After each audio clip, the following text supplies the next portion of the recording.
घर में मैं बड़ी खुशी से रहने लगा, पर अल्लाह को कुछ और ही मंजूर था। आजमाइश पर आजमाइश जरा देखिएगा, पहले बाप का प्यार, फिर कुआं, फिर कुएं से बच गए तो मिस्र की मंडी। फरमाते वहां से मैं बच के आया तो अजीज मिस्र के घर रहने लगा। जुलेखा फरेफ्ता हो गई, गुनाह की दावत देने लगी। तो हजरत यूसुफ ने कहा काला माअज़ल्लाह, मैं अल्लाह की पनाह चाहता हूं। सारे दरवाजे बंद करके जब वो पीछे भागी, असल हसीन वही शख्स होता है जो अपने बातन के हुस्न को बचा लिया करता है। जो सौदागरी करने लगे वो थोड़ा हसीन होता है। हजरत यूसुफ अलैहिस्सलाम जब भागे तो उसने पीछे से पकड़ के कुर्ता खींचा, कुर्ता फट गया। अभी आप दरवाजे तक पहुंचे थे, अजीज मिस्र खुद आ गया। उसने आगे कहा ये क्या हो रहा?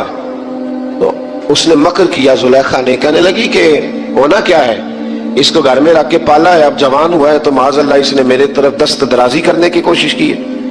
हजरत यूसुफ फिर खामोश हो गए। भाई बेच रहे थे तो फिर भी खामोश थे।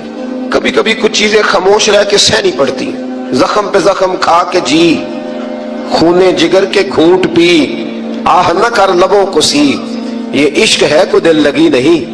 हजरत यूसुफ अलैहिस्सलाम फिर चुप है। जुलेखा ने बड़ी बातें की।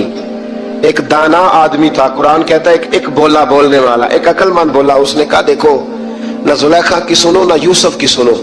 अगर तो कुर्ता आगे से फटा हुआ है तो फिर गलती है जनाब यूसुफ की, और अगर पीछे से फटा है तो फिर जुलेखा की गलती। हजरत यूसुफ की माज़अल्लाह फिर गलती। तो अजीज मिस्र ने कुर्ता देखा तो पीछे से फटा था, लेकिन इमाम कुर्तुबी कहते हैं वो कोई अक्लमंद आदमी नहीं, वो तो 4 महीने का बच्चा था।